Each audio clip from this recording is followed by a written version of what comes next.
Hello, students. I'm Monica from Abhimanyu Career Point, and today I'm here with lecture number 1 of your chapter Matter in Our Surrounding.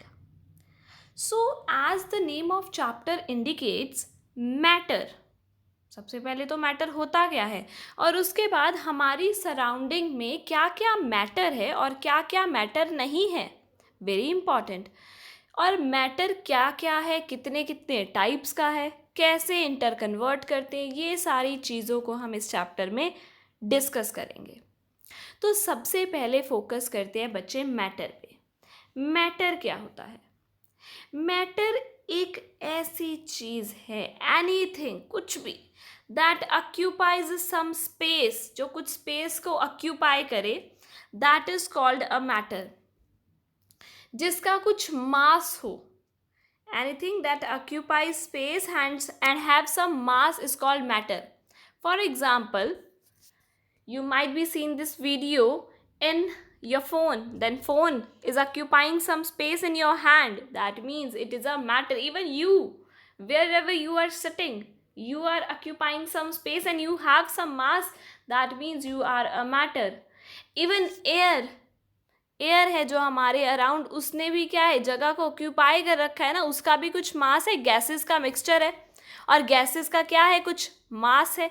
मतलब air भी क्या है, एक matter है। Here you can see universe में बहुत सारा matter है। जैसे कि सबसे पहले आप देखो, clouds matter, glass matter, chair matter, ये पोट ऑल्सो मैटर। तो सारी चीज़ें जिनका कुछ मास होता है और जो कुछ स्पेस ऑक्यूपाई करते हैं, उन सबको हम क्या कहते हैं, मैटर कहते हैं। अच्छा, मुझे बताओ, love, is love a matter? No, love is a sensation. Love is not a matter. It do not occupy some space and it do not have mass at all. So it is just a sensation. Similarly, hate, it's just a sensation. Smell, just a sensation. But if I say smell of food, that means if I simply say smell is a sensation, that's not a matter. But if I say smell of food, smell of perfume, मतलब मैं बात कर रही हूँ उनके particles की जो मेरे नोज तक रीच कर रहे हैं, तो दैट मीन्स वो जो पार्टिकल्स हैं, दीज आर व्हाट मैटर। तो मतलब अगर आपके पास लिखा हो simply smell, that means smell is not a matter. But if लिखा है वहाँ पर smell of food, smell of any hot thing, smell of anything, smell of perfume, that means it is a matter. तो हमें ये चीज़ें ध्यान रखनी है कि क्या चीज़ें मैटर है, क्या चीज़ें मैटर नहीं है। तो सबसे पहले मैटर को किस किस साइंटिस्ट ने, अलग अलग फिलोसफर्स ने अलग अलग बातें कही मैटर के बारे में, उस चीज़ों को स्टडी कर लेते हैं। तो सबसे पहले आपको पढ़ाते हैं फिलॉसफीज ऑन मैटर। तो सबसे पहले आई एंशियंट फिलॉसफी में भी दो पार्ट्स हैं, एक तो ग्रीक और एक है इंडियन। तो ग्रीक फिलॉसफी, एरिस्टोटल एक फिलॉसफर थे, master of Alexander the great, जिन्होंने एक्चुअल में केमिस्ट्री के बारे में स्टडी स्टार्ट की थी, जिन्होंने एक्चुअली केमिस्ट्री इन्वेंट करी कह सकते हैं। तो उन्होंने बोला था कि जो भी हमारे अराउंड मैटर है, उसके 4 बिल्डिंग ब्लॉक्स है, वो 4 चीज़ों से बना हो सकता है। वो 4 चीज़ें क्या क्या हैं? वो 4 चीज़ें हैं air, earth, fire and water. ये 4 चीज़ों से क्या बनता है, मैटर बनता है। ये एरिस्टोटल ने बोला था, ग्रीक लोग यही मानते थे, राइट। उसके बाद हम इंडियन फिलॉसफीज की बात करें कि इंडियंस ने क्या कहा, राइट। हमारी इंडियन मैथोलॉजी के अकॉर्डिंग जो सारी चीज़ें पंच तत्व से मिलकर बनी है, 5 भूत से मिलकर बनी है। You might have read somewhere 5 भूत या 5 तत्व। तो वो पंच तत्व मतलब 5 एलिमेंट्स से मिलकर बनी है। वो 5 एलिमेंट्स क्या क्या हैं? Air, as said by Aristotle, earth, fire, water and sky. उन्होंने वही सेम चार तो एरिस्टोटल या ग्रीक वाले ही बोले, और एक पांचवा बोला उन्होंने स्काई, कि sky is also the basic form. Clear? ये तो एंशियंट चीजें थी। उसमें एक और चीज आई उसके बाद मैटर के बारे में महर्षि कन्नड़ ने भी बोला। इंडियन महर्षि कन्नड़ ने भी बोला। क्या बोला महर्षि कन्नड़ ने? कि जो भी मैटर है वो स्मॉल स्मॉल पार्टिकल से मिलकर बना है, और उन स्मॉल स्मॉल पार्टिकल्स को कहते हैं हम एटम्स। ऐसा बोला महर्षि कन्नड़ ने कि मैटर जो है छोटे छोटे पार्टिकल से मिलकर बना है, जिसको हम कहते हैं मैटर। क्लियर? ये तो सारी एंशियंट फिलॉसफीज थी। दैट इज़ नॉट नेसेसरी, उनको पढ़ना हमारे लिए इतना ज़रूरी भी नहीं है। हमारे लिए ज़रूरी है मॉडर्न साइंस की जो हमारी थ्योरीज हैं, कि क्या है मैटर, क्यों है, कैसा है, वो सारी ये जो मॉडर्न साइंस में स्टडी हुई, किस चीज़ पे बेसिस पे हुई, उनकी फिजिकल और केमिकल प्रॉपर्टीज़ के बेसिस पे हमने मैटर को समझा। तो ये फिजिकल क्या है और केमिकल क्या है, पहले ये समझते हैं। फिजिकल और केमिकल को समझते हैं। देखो, फिजिकल में जो 6 प्रॉपर्टीज़ आती हैं, फॉर एग्जांपल कलर, उसका शेप, उसका साइज, उसकी डेंसिटी, उसका अमाउंट, उसका वॉल्यूम, ये सारी फिजिकल प्रॉपर्टीज हैं। लेकिन केमिकल मतलब आप देखो, अगर मैं वर्ड भी बोलती हूँ केमिकल रिएक्शन, तो आपके माइंड में क्या वर्ड आना चाहिए, या आता भी होगा कि कुछ नया सब्सटेंस ही बन जाएगा, कुछ अलग चीज़ बन जाएगी। जैसे कि फ्लेमेबिलिटी, किसी भी चीज़ को जलाती हूँ, अगर आप देखो पेपर को जलाऊंगी, या ये मैच स्टिक्स यहाँ पर जल रही हैं, तो वहाँ से स्मोक निकलता है, कार्बन डाइऑक्साइड, कंप्लीटली डिफरेंट। मैंने सॉलिड लिया, उसको जलाया और गैस बन गई, कंप्लीटली डिफरेंट चीज़ें बन गई, दैट इज केमिकल। बर्निंग, ये सब कुछ वही लिखा है। रस्टिंग, जैसे आप देखो आयरन पे रस्ट होता है। आयरन इनिशियली कैसा होता है, बहुत सॉलिड स्ट्रॉन्ग सा होता है, स्ट्रेंथ बहुत हाई है उसकी, लेकिन जब रस्ट लग जाता है, इवन की हाथ से भी आप उसको तोड़ सकते हो। कितना चेंज आता है, सारे कोरोजन, जो भी केमिकल रिएक्टिविटीज़ हैं, उसको हम केमिकल प्रॉपर्टीज़ के अंडर स्टडी करते हैं। इसको और थोड़ा अच्छे से समझते हैं। तो देखो, अगर मैंने लिया water, formula of water H2O, right, liquid in state. अगर मैं इसको फ्रीजर में रख दूं तो क्या होगा, आइस बन जाएगी। आइस भी क्या है, H2O है, लेकिन सॉलिड स्टेट में है। आइस भी क्या है, H2O है, लेकिन सॉलिड स्टेट में है। क्या मैं अब इस आइस को दोबारा मेल्ट करके लिक्विड में कन्वर्ट कर सकती हूँ? मेल्ट करके डेफिनेटली कर सकते हैं। मतलब मैं एक स्टेप आगे भी जा पा रही हूँ और एक स्टेप बैक भी आ पा रही हूँ। I am able to go forward as well as backward. तो ये होती है हमारी फिजिकल चेंजेस, फिजिकल प्रॉपर्टीज। दूसरी होती है हमारी केमिकल प्रॉपर्टीज। फॉर एग्जाम्पल, मैंने एक पेपर लिया, पेपर बना होता है बच्चे कार्बन का, पेपर बना होता है कार्बन का, उसको जला दूं, उसको बर्निंग कर दूं। बर्निंग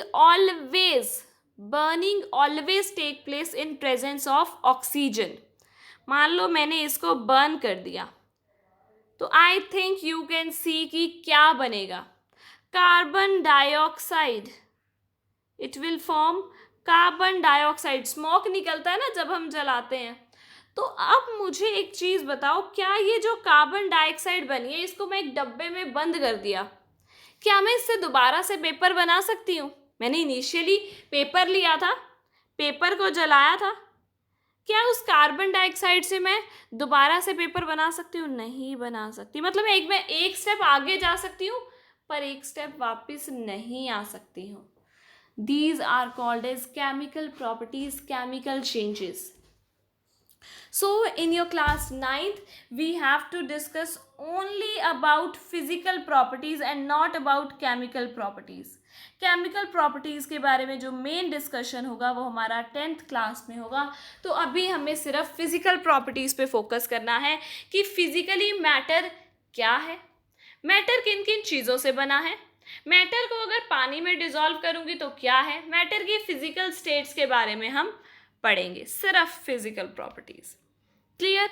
तो लेट्स स्टार्ट कि क्या क्या मैटर की फिजिकल चीज़ों के बारे में हमने स्टडी करना है। ये जितनी भी प्रॉपर्टीज, जितने भी हम एक्टिविटीज़ करेंगे, इन सारों से कुछ कंक्लूजन निकलेंगे, हर एक्टिविटी से कुछ ना कुछ कंक्लूजन निकलेगा हमारा, और उसको क्या कहेंगे हम, जो सारे कंक्लूजन्स को टोटल करके हम एक जगह लिखेंगे, and that is called as kinetic theory of matter. That is called as kinetic theory of matter. तो स्टार्ट करते हैं अपना काइनेटिक थ्योरी ऑफ मैटर के लिए अलग अलग एक्टिविटीज करेंगे और फिर समझेंगे। So our first activity is, मैंने एक बीकर पानी लिया है, पानी के अंदर मुझे सॉल्ट डालना है। फटाफट से सोचो कि अगर पानी में सॉल्ट डाल के उसको स्टर कर दूंगी, अगर उसको घोल दूंगी तो क्या होगा, पूरा का पूरा पानी सॉल्टी हो जाएगा, राइट? यही ऑब्जर्व करेंगे ना कि अगर पानी के अंदर नमक डाल दिया, पूरा का पूरा पानी क्या हो जाएगा, नमकीन हो जाएगा, सॉल्टी हो जाएगा डेफिनेटली। अब अगर मैं इस वाटर में से कहीं से भी, ये वाला मेरा सॉल्टी वाटर है, अगर मैं यहाँ से पानी को टेस्ट करूँ सॉल्टी, यहाँ से करूँ इक्वली सॉल्टी, जितना सॉल्टी पहले वाला था अब भी इतना ही सॉल्टी, यहाँ से लूँ तो भी, यहाँ से लूँ तो भी, इधर से लूँ तो भी, सब जगह मुझे इक्वली सॉल्टी वाटर मिलेगा। वो क्यों? क्योंकि ये पार्टिकल्स जो मैंने सॉल्ट के डाले, ये आगे और छोटे छोटे पार्टिकल्स से मिलकर बने थे, और वो पार्टिकल्स पूरे के पूरे पानी के अंदर फैल गए। ये पार्टिकल्स पूरे के पूरे पानी के अंदर फैल गए। तो write down students, kinetic theory का हमारा पहला पोस्टुलेट है कि matter is made up of small particles, क्योंकि छोटे पार्टिकल्स थे, अदरवाइज तो बड़े पार्टिकल्स होते तो उन्हें वहीं पे बैठ जाना चाहिए था, या फिर सिर्फ वही जितना हमने सॉल्ट डाला उतने ही पार्टिकल्स होते तो वहीं पे ही रह जाते, पूरा पानी तो नहीं सॉल्टी होता। या तो पूरा पानी इक्वली सॉल्टी हो रहा है, काफ़ी ज़्यादा सॉल्टी हो रहा है, दैट मीन्स वो छोटे छोटे और पार्टिकल्स भी हैं उसके अंदर। एक पार्टिकल भी अगर मैं लूँ सॉल्ट का जो मुझे दिख रहा है, वो आगे और छोटे छोटे पार्टिकल से मिलकर बना है। Clear? Taste of salt in water indicates that matter, salt जो मैटर है, is made up of small particles जो आगे पूरी की पूरी तरह स्प्रेड हो जाता है हमारे पानी में। क्लियर? यही इसी एक्टिविटी से हम अपना सेकेंड पोस्टुलेट भी निकालेंगे। वो क्या है? सेकेंड पोस्टुलेट क्या है? अगर मान लो ये इतना पानी है, ठीक है, इसके अंदर मैंने नमक डाला, तो लेवल शुड इंक्रीज, लेवल थोड़ा सा बढ़ जाना चाहिए। जैसे आपने थर्स्टी क्रो वाली कहानी पढ़ी है, उसमें उसने स्टोन्स डाले तो लेवल ऑफ वाटर राइज कर जाता है। पर यहाँ पर अगर आप ऑब्जर्व करोगे तो लेवल ऑफ वाटर राइज नहीं करता है, बिल्कुल इक्वल रहता है। क्यों? अब आप तो सीधा सीधा आंसर दे दोगे भाई वो डिजॉल्व हो जाता है। तो डिजॉल्व होने से उसके वॉल्यूम राइज नहीं होगी, क्या फर्क पड़ रहा है उस पर? क्यों? देखो, यहाँ से हमें पता चल रहा है कि जो सॉल्ट है वो डिजॉल्व हो गया, पर डिजॉल्व होके रहा तो ग्लास में, तो वॉल्यूम तो बढ़नी चाहिए, लेवल ऑफ वाटर तो इंक्रीज करना चाहिए, राइज करना चाहिए, पर वो राइज नहीं कर रहा है। वो क्यों? क्योंकि यू रिमेंबर वाटर का फॉर्मूला H2O, कुछ ऐसा सा स्ट्रक्चर है। अब ऐसा तो नहीं है पूरे ग्लास ऑफ वाटर में एक ही मॉलिक्यूल ऑफ वाटर है, बहुत सारे मॉलिक्यूल ऑफ वाटर्स हैं, तो हम बना लेते हैं 3-4 मॉलिक्यूल्स बना लेते हैं। तो इनके बीच ना ऐसा नहीं है कि पार्टिकल्स जो हैं, मॉलिक्यूल्स हैं, बिल्कुल साथ साथ जुड़े पड़े हैं, ऐसा नहीं है। इनके बीच में क्या है, कुछ ना कुछ स्पेस है। एज यू कैन सी, इनके बीच में कुछ ना कुछ स्पेसेस हैं। तो जो मैंने सॉल्ट डाला वो सारा सॉल्ट इन्हीं स्पेसेस में जाके रहने लग गया। जो खाली जगह थी वहाँ पर जाकर सॉल्ट रहने लग गया। दैट मीन्स इसी वजह से उसका लेवल राइज नहीं करा, जबकि थर्स्टी क्रो ने जब उसके अंदर स्टोन्स डाले थे, स्टोन्स तो डिसॉल्व ही नहीं हुए, स्टोन्स इतने बड़े थे वो इन स्पेसेस के बीच में आ ही नहीं पाए, वो इन स्पेसेस के बीच में रह नहीं पाए, थोड़ा थोड़ा स्पेस होता है, वो उन स्पेस के बीच में नहीं रह पाए, इसीलिए लेवल ऑफ वाटर क्या कर गया, इंक्रीज कर गया। तो जो चीज़ें डिसॉल्व हो जाती है वो कहाँ पर जाती है, मॉलिक्यूल का जो स्पेस होता है मैटर में वहाँ पर चली जाती है, लेकिन जो चीज़ें डिसॉल्व नहीं हो रही वो स्पेस में नहीं जा पा रही हैं, इसीलिए उनकी वजह से लेवल राइज कर जाता है। पर जो डिसॉल्व हो जाती है वो स्पेस में चली जाती है, तो उनकी वजह से लेवल राइज नहीं करता है। क्लियर। तो यहाँ से हमें सेकेंड पॉस्टुलेट क्लियर होता है कि जो हमारे मैटर के पार्टिकल्स जिनके बारे में हमने डिस्कस किया कि स्मॉल स्मॉल पार्टिकल्स होते हैं, इन पार्टिकल्स के बीच में कुछ स्पेस होता है, इन पार्टिकल्स के बीच में कुछ स्पेस होता है। So write down second postulate of kinetic theory of matter. It states that particles of matter have spaces between them. उनके बीच में क्या होते हैं, spaces होते हैं, have spaces between them. ये हमारा सेकेंड पॉस्टुलेट आ गया, वेरी इजी। उसके बाद बात करते हैं अपना सेम जो फर्स्ट पॉस्टुलेट में हमने कहा कि स्मॉल पार्टिकल्स, उसी को हम थोड़ा सा और डिफाइन करें और अच्छे से समझ रहे हैं कि मैंने क्या लिया, एक बीकर लिया और उसके अंदर उसको पिंक करने के लिए मैंने, आप ब्लू करने के लिए भी मैं दोनों बता रही हूँ कि पिंक करने के लिए क्या डालते हैं और ब्लू करने के लिए क्या डालते हैं, जस्ट थोड़ा सा इसको याद करने वाली चीज़ है। पिंक करने के लिए इसमें डाला जा सकता है पोटाशियम परमैंगनेट, पोटाशियम परमैंगनेट। इससे जो भी हमारा सॉल्यूशन होता है वो डार्क पिंक कलर का हो जाता है। या फिर दूसरा, अगर मुझे ब्लू करना है तो मैं इसके अंदर ब्लू विट्रियोल डाल सकती हूँ, that is copper sulphate. Blue colour का होता है इसलिए इसका नाम है ब्लू विट्रियोल। दोनों में से कुछ भी डाल सकती हूँ, मुझे मैटर की ये प्रॉपर्टी पता चलेगी। यहाँ पर पिक्चर में मैंने पोटाशियम परमैंगनेट डाला है। सो यहाँ से देखो मैं कर क्या रही हूँ, मैंने 100 ml वाटर लिया, उसके अंदर 1 स्पून ये पोटाशियम परमैंगनेट के क्रिस्टल्स डाल दिए। सॉल्यूशन मेरा एकदम डार्क से कलर का पिंक हो गया। अब इस डार्क से पिंक कलर के सॉल्यूशन में से मैंने क्या किया, थोड़ा सा वाटर लिया, 10 ml वाटर लिया और उसको बाकी क्लीन वाटर में डाल दिया। उसको क्या किया, क्लीन वाटर, बिल्कुल जो पहले वाला मेरा वाटर था ना जैसा, वैसे ही मैंने प्योर वाटर लिया और उसमें डाल दिया। वो भी पिंक हो गया, थोड़ा सा लाइट बट पिंक हो गया।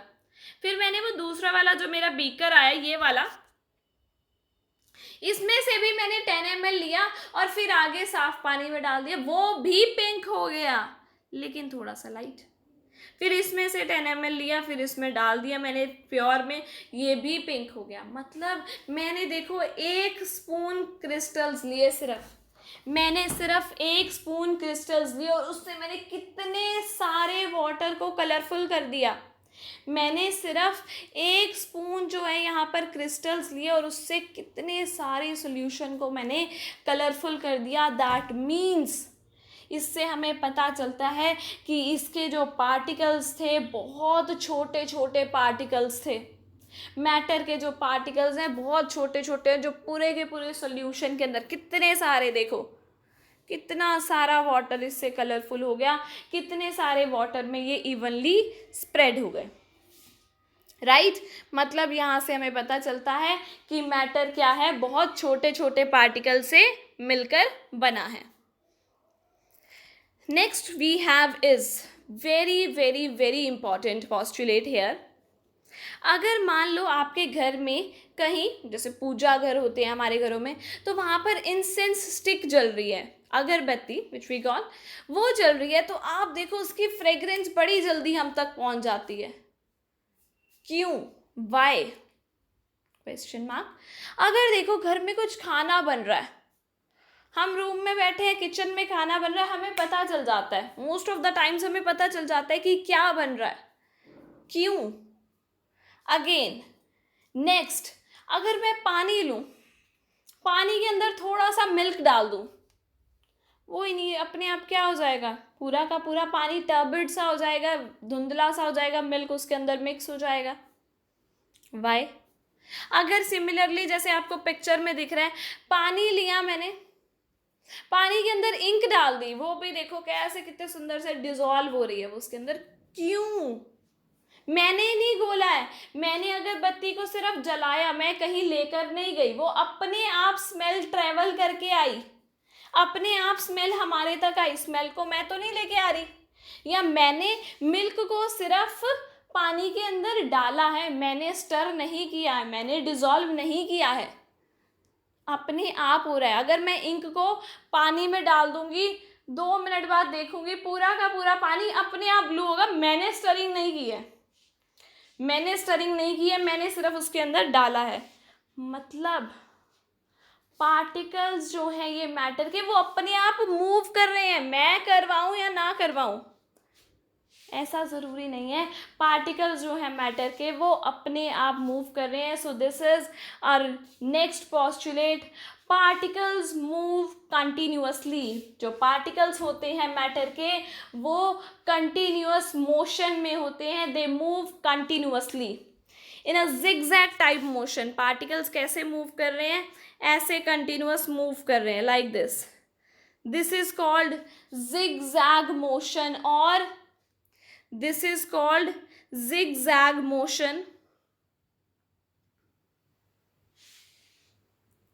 या फिर इसको एक और चीज कहते हैं ब्राउनियन मूवमेंट।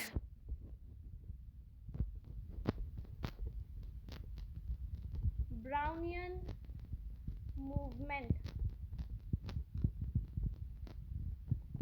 तो हमारे पास जो पार्टिकल्स होते हैं मैटर के वो कंटिन्यूअसली मूव करते हैं, और कंटिन्यूअसली मूवमेंट को, जो इनका मोशन है उसको जिगजैग मोशन कहते हैं या ब्राउनियन मूवमेंट कहते हैं।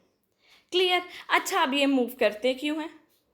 अब हमें why we are able to move, because we have some energy, हमने खाना खाया तभी कर पा रहे हैं। Why we are able to walk?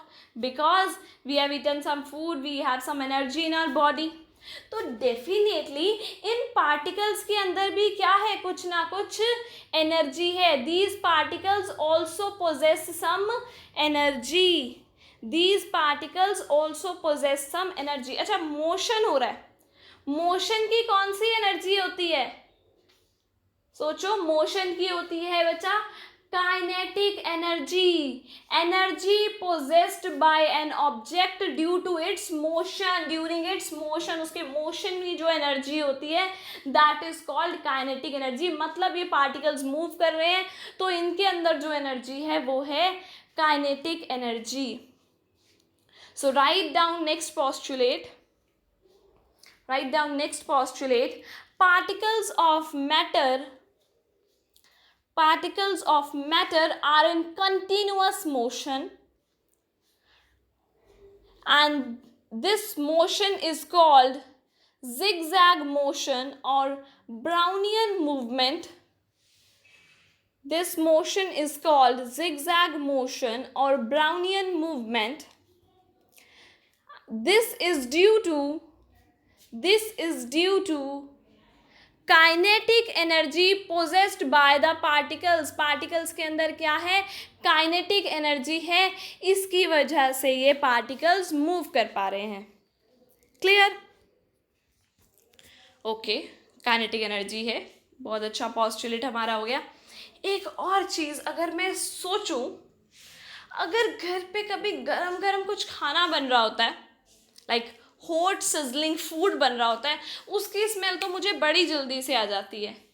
लेकिन अगर कोई कोल्ड आइसक्रीम बन रही होती है, कुछ आइसक्रीम अगर मम्मा बनाएगी, तो उसकी स्मेल हमें इतनी जल्दी नहीं पहुंचती है। मतलब अगर कोई गरम गरम खाना होगा तो उसकी स्मेल तो हमें बड़ी जल्दी पहुंच जाती है।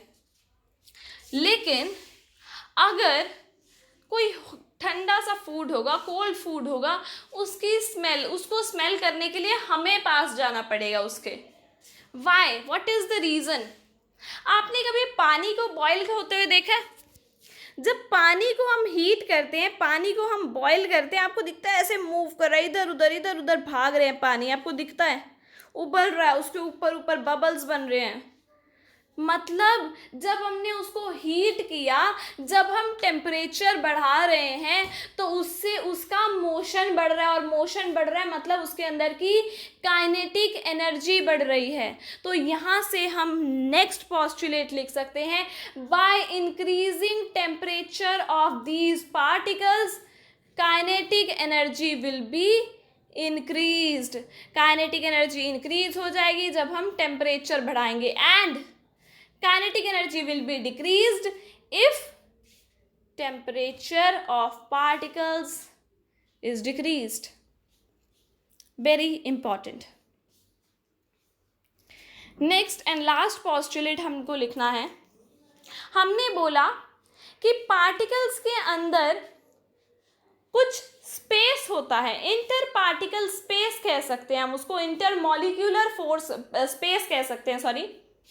जो पार्टिकल के बीच में स्पेस होता है जिसकी वजह से लेवल राइज नहीं करता, हमने देखा था। वो क्यों राइज नहीं करता है हमने देखा, due to inter particle space. अब ये स्पेस क्यों है, कैसे है, देखो किस में ज़्यादा है किस में कम है। Interparticle space depend upon force of attraction between the particles. मान लो कोई दो पार्टिकल्स हैं, पार्टिकल्स मेरे दो हैंड्स हैं, my left hand is one particle, my right hand is the other particle.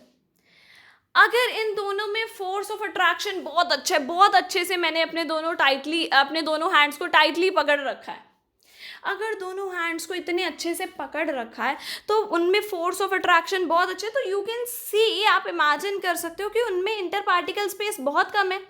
तो मतलब अगर फोर्स ऑफ अट्रैक्शन ज़्यादा है तो इंटर पार्टिकल स्पेस कम हो जाएगा। अगर पार्टिकल्स के बीच में बड़ी अच्छी फ्रेंडशिप है, बड़ी अच्छी अट्रैक्शन है, तो वो क्या चाहेंगे कि बिल्कुल साथ साथ बैठे, जैसे आप और आपका मान लो बेस्ट फ्रेंड है। तो व्हाट यू विल थिंक कि आप दोनों ना क्लास में बिल्कुल साथ साथ में बैठो, दूर ना बैठो। तो अगर आप साथ साथ में बैठोगे, क्यों बैठ रहे हो, क्योंकि आपके बीच में फ्रेंडशिप अच्छी है, क्योंकि आपके बीच में अट्रैक्शन अच्छी है, और उस अट्रैक्शन अच्छी होने की वजह से आपके बीच में जो स्पेस है, इंटर पार्टिकल स्पेस है, वो कम है। मतलब if force of attraction, write down, if force of attraction in a matter is high, then interparticle space will be low. interparticle space क्या हो जाएगा, कम हो जाएगा। और हम नेक्स्ट लेक्चर में इस फोर्स ऑफ अट्रैक्शन और इस इंटरपार्टिकल स्पेस के बेसिस पे ही मैटर को आगे क्लासिफाई करेंगे। क्लियर? अब हम जिस फोर्स ऑफ अट्रैक्शन की बात कर रहे हैं, ये फोर्स ऑफ अट्रैक्शन भी बच्चे दो तरह का होता है। I am writing this, last एक और पॉइंट आप लिख सकते हो। ये जो फोर्स ऑफ अट्रैक्शन होता है पार्टिकल्स में, वो दो तरह का होता है। वन इज कोहेसिव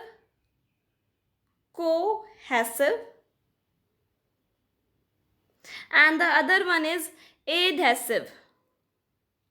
दो तरह का फोर्स ऑफ अट्रैक्शन हो सकता है, कोहेसिव एंड एडहेसिव। ठीक है, कोहेसिव फोर्स मतलब सेम मॉलिक्यूल्स के बीच में जो अट्रैक्शन है। कोहेसिव फोर्स ऑफ अट्रैक्शन कौन सा होता है, attraction between same type of molecules, मतलब वाटर के मॉलिक्यूल्स। तो वो फोर्स ऑफ अट्रैक्शन क्या है, कोहेसिव फोर्स ऑफ अट्रैक्शन।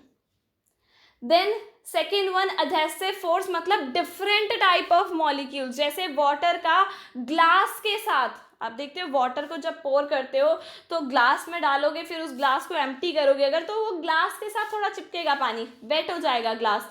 क्यों, वो ग्लास का एडहेसिव फोर्स है, मतलब वाटर का एडहेसिव फोर्स है, वाटर ग्लास के साथ उसका अट्रैक्शन है, वाटर का force of attraction with glass, that is called adhesive force. So cohesive force is what, force of attraction between same type of molecules, and adhesive force of attraction between different type of molecules. So फटाफट से हम revise कर लेते हैं जो हमने postulates करे हैं काइनेटिक थ्योरी ऑफ मैटर के। सो सबसे पहले बहुत छोटे छोटे पार्टिकल से मिलकर बनी है, बहुत सारे पार्टिकल्स होते हैं छोटे छोटे। फिर हमने करा कि कुछ इंटर पार्टिकल स्पेस होते हैं जिसी की वजह से लेवल राइज नहीं करता है।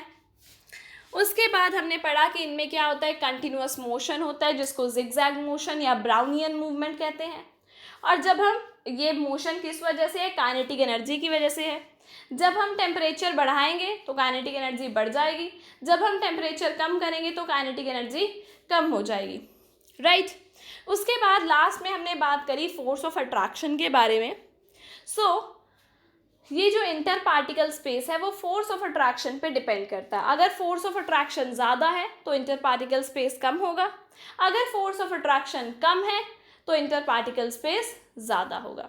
और ये जो फोर्स ऑफ अट्रैक्शन होता है वो दो तरह का होता है, एक कोहेसिव फोर्स ऑफ अट्रैक्शन और एक adhesive force of attraction. Cohesive force of attraction between the same type of molecules and adhesive force of attraction between different type of molecules. Clear? I hope आपको अच्छे से clear हो गया होगा। अगर बच्चे आपको कोई भी डाउट आता है आप नीचे कमेंट सेक्शन में लिख सकते हैं। So I'll definitely take those doubts in my next session. So till then, thank you, stay tuned.